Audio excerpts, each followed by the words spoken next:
ओम नमः शिवाय। हर हर महादेव। दोस्तों, इस पौधे के बीज के तेल को अगर आप अपने नीचे वाले हिस्से पर लगा लेंगे तो आप अपनी महिला को बहुत खुश कर सकते हैं। वह हथौड़े जैसा वज्र हथियार बन जाएगा, जिसके बाद न केवल आपके घर की महिला बल्कि आपकी दोस्त महिला भी आपकी दीवानी हो जाएगी और आपके अलावा किसी को नहीं देखेगी। इस पौधे के फूल शत्रुनाशक माने जाते हैं। अगर आपका कोई शत्रु है जिसकी वजह से आप बहुत परेशान हैं, तो आज हमारे वीडियो में बताए हुए इस पौधे के फूल का उपाय सही दिन पर कर लीजिएगा और यकीन मानिए, आपका शत्रु आपकी तरफ देखना छोड़ देगा। कई वेद पुराणों में इस पौधे की जड़ को धन खींचने वाली जड़ माना गया है। कहने का मतलब है दोस्तों, अगर आपने शास्त्रों के अनुसार इस पौधे की जड़ का उपाय कर लिया, तो यह पौधे की जड़ आपके लिए एक चुंबक बन जाएगी, जिसके बाद आपके जीवन में धन आना शुरू हो जाएगा। आपके जीवन में जो धन आएगा, उसमें वृद्धि होगी। करियर कारोबार में आपको उन्नति देखने को मिलेगी। आपका व्यापार चलने लग जाएगा। आपके घर की बरकत होगी। आपके घर की उन्नति होगी। दोस्तों, यह पौधा धतूरे का पौधा है। धतूरे के पौधे के बारे में हमारे कई वेद पुराणों में ग्रंथों में साफ साफ लिखा हुआ है कि इस पौधे का उपाय एक व्यक्ति के भाग्य को बदल सकता है। भगवान भोलेनाथ का सबसे प्रिय पौधा धतूरे का पौधा माना जाता है। शास्त्रों में यहाँ तक कहा गया है कि अगर भगवान भोलेनाथ की पूजा में भगवान भोलेनाथ को धतूरे का फूल या फल अर्पित न किया जाए तो वह पूजा संपन्न नहीं मानी जाती है, क्योंकि इस पौधे में साक्षात भगवान भोलेनाथ का वास होता है। इस पौधे की जड़ में स्वर्ग बसता है।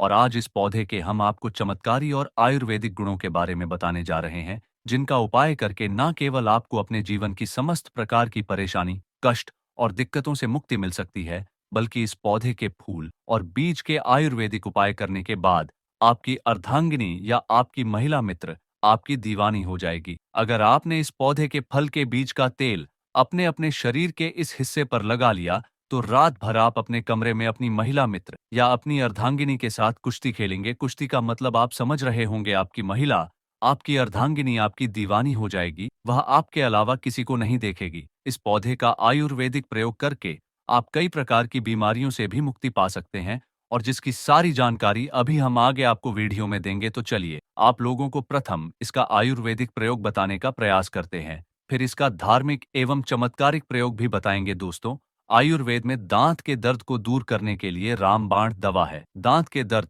इसके माध्यम से किस प्रकार ठीक होता है, थोड़ा वीडियो रोक रोक कर या फिर स्क्रिप्ट में जो जानकारी बता रहे हैं, इसे कहीं पर लिख करके रख लीजिए। यह आगे आपको बहुत काम आएगी। कैसा भी दांत दर्द हो रहा हो, किसी भी दवा से ठीक नहीं हो पा रहा हो, या आप मसाला दांत में भरवा भरवा कर थक चुके हैं, लेकिन दांत का पेन बहुत ज्यादा है, आपके दांत की पीड़ा दूर नहीं हो पा रही है, आप परेशान हो चुके हैं, आपको समझ नहीं आ रहा है आगे आखिर करें तो क्या करें, ऐसा समय आ गया है कि आपको दांत तुड़वाना पड़ जाए, पर दांत तुड़वाना नहीं। एक बार ये दवा का प्रयोग करके देखिए, अगर लाभ नहीं मिलेगा तब बाद में आगे चल करके जो करना है कर सकते हैं। तो दांत दर्द दूर करने के लिए केवल इसके दो बीज को, इसके फल से जो सूखा बीज निकलेगा उसके दो बीज को पीस करके जहां पर जिस हिस्से में आपको दांत दर्द हो रहा हो, अत्यधिक पीड़ा हो रही हो, उस हिस्से में लगाइए। बिल्कुल दोस्तों, 2 दिनों के भीतर में आपको कैसा भी दांत दर्द हो, ये दांत दर्द को जड़ से समाप्त कर देगा। आपके दांत में पायरियां हैं उसे जड़ से समाप्त कर देगा और आपके दांतों को मजबूत बना देगा। और एक बात का ध्यान रखना है कि इसके अत्यधिक बीज का प्रयोग नहीं करना है। केवल दिन में एक ही बार इसके 2 बीज का प्रयोग करना है आपको। सुबह बिना मुंह धोए हुए जब आप सोकर उठेंगे, बिना पानी से कुल्ला किए हुए यह प्रयोग करना है। इसके 2 बीज को पीस करके जिस हिस्से में दर्द हो रहा है वहां पर लगाना है, और इसके अत्यधिक बीज का प्रयोग नहीं करना है, अन्यथा यह हानिकारक होता है। दोस्तों, इसके बाद लकवा की बीमारी में भी ये रामबाण दवा है। जैसे कि किसी का लकवाग्रस्त अंग है, काम करना बंद कर चुका है और वह लोग चाहते हैं उनका लकवाग्रस्त अंग फिर से काम करना शुरू कर दें। मुंह के लकवा को छोड़ करके ये बाकी लकवा में काम करता है, तो इसके बीज का निकला हुआ तेल, या फिर दोस्तों, इसके बीज को सरसों के तेल में डालकर आप पका सकते हैं, और इस तेल को आपको लकवाग्रस्त अंग पर 15 मिनट तक मालिश करना होता है। तो धीरे धीरे जो लकवाग्रस्त अंग होता है, फिर से जो अंग है वह अपना काम करना शुरू कर देता है। धीरे धीरे करेगा, लेकिन यह रिकवर कर देता है। यह लकवाग्रस्त अंग पर पुनः खून दौड़ाने का काम करते हैं, जिससे लकवाग्रस्त अंग काम करना शुरू कर देगा।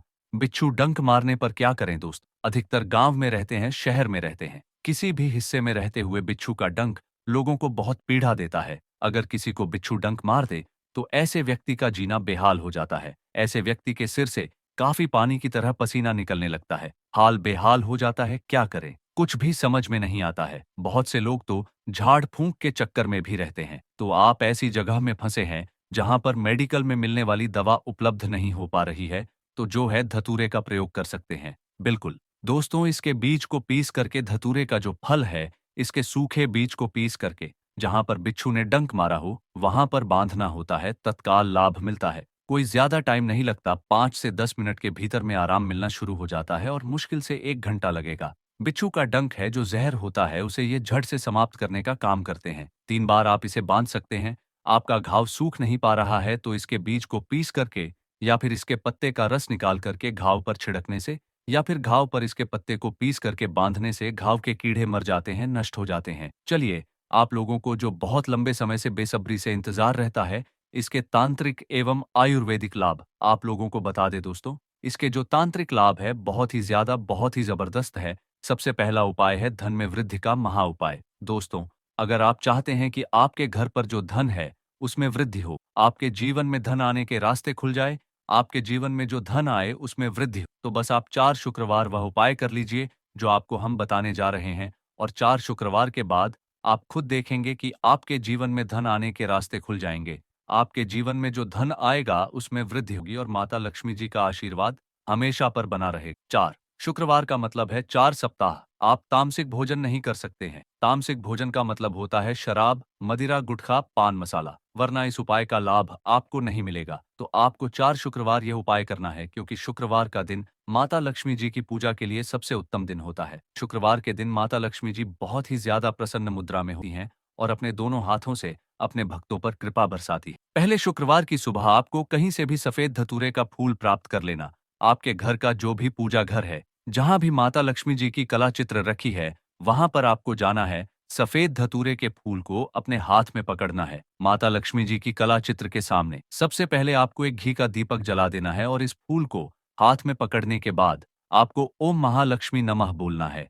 यह एक बीज मंत्र है जो बड़ी आसानी से बोला जा सकता है और इसको बोलने से माता लक्ष्मी जी बहुत ज्यादा प्रसन्न हो जाती हैं। बीज सफेद धतूरे के फूल को आपको ले जाना है, अपनी अलमारी में तिजोरी में रख देना है, जहां आप अपने घर का रुपया, पैसा, सोना, चांदी रखते हैं। 4 शुक्रवार आपको यही उपाय करना है और 5वें शुक्रवार को आपको सुबह के वक्त इन 4 फूलों को ले जाकर के किसी भी नदी में प्रवाहित कर देना है। देखिए, इतना उपाय अगर आप कर लेंगे तो यह फूल आपके हर उस दोष को ले जाएंगे जिसकी वजह से आपके जीवन में धन रुक नहीं रहा है, टिक नहीं रहा है। और इस उपाय को करने के बाद आप खुद देखेंगे कि आपके जीवन में धन आने के रास्ते खुल जाएंगे। इस उपाय के बारे में वास्तुशास्त्र में लिखा हुआ है, जो लगातार 4 शुक्रवार कोई भी व्यक्ति कर ले तो उस व्यक्ति के जीवन में धन की वृद्धि होती, धन के आने के रास्ते खुल जाते हैं और आने वाला समय उस व्यक्ति का बहुत ही कल्याणकारी होता है। दूसरा उपाय है बीमारी से मुक्ति पाने का महा उपाय। दोस्तों, अगर आप लंबे समय से बीमार चल रहे हैं और आपकी बीमारी ठीक नहीं हो रही है,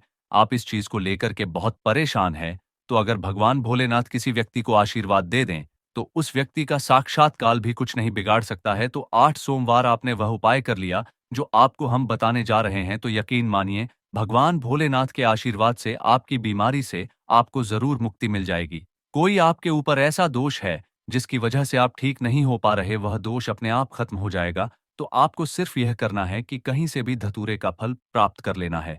पहले सोमवार को आपको अच्छी तरीके से नहा लेना है, एक लोटा जल लेना है, गंगा जल लेंगे तो बहुत ही उत्तम होगा। भगवान भोलेनाथ के आपको मंदिर जाना है। सबसे पहले एक लोटा जल आपको शिवलिंग पर अर्पित करना है और फल को आपको शिवलिंग पर रख देना है। यही उपाय आपको लगातार 8 सोमवार करना है और आप खुद देखेंगे कि आपके स्वास्थ्य में 9वें सोमवार से सुधार होने लग जाएगा। भगवान भोलेनाथ की कृपा से आपका वह हर दोष अपने आप खत्म हो जाएगा जिसकी वजह से आप बीमार पड़े हुए हैं। तो इस उपाय को करना मत भूल। और अभी तक आपने वीडियो को लाइक नहीं किया, वीडियो को लाइक कर दीजिए दोस्तों।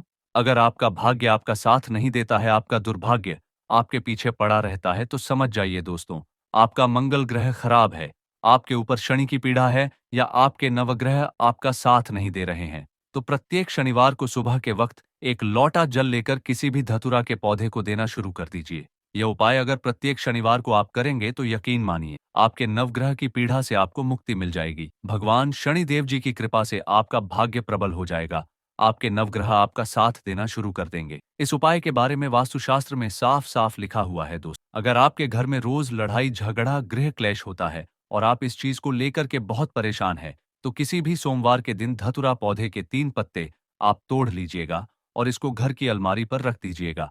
और जिस दिन आप यह पत्ते रख रहे हैं उससे 21 दिन बाद इन 3 पत्तों को किसी भी बहती हुई नदी में प्रवाहित कर दीजिएगा। आप आपके घर की जो भी दिक्कत होगी जिसकी वजह से आपके घर का माहौल अच्छा नहीं है, वह सारी परेशानी यह 3 पत्ते अपने साथ ले जाएंगे और आपके घर का माहौल बहुत ही अच्छा हो जाएगा। और जिस घर का भी माहौल अच्छा होता है, उस घर की बरकत हो, उस घर की उन्नति होती है, उस घर में देवी देवताओं की कृपा बनी रहती है। दोस्तों, अभी तक आपने वीडियो को लाइक नहीं किया है, वीडियो को लाइक कर दीजिए और कमेंट बॉक्स में लिख दीजिए ओम नमः शिवाय, हर हर महादेव।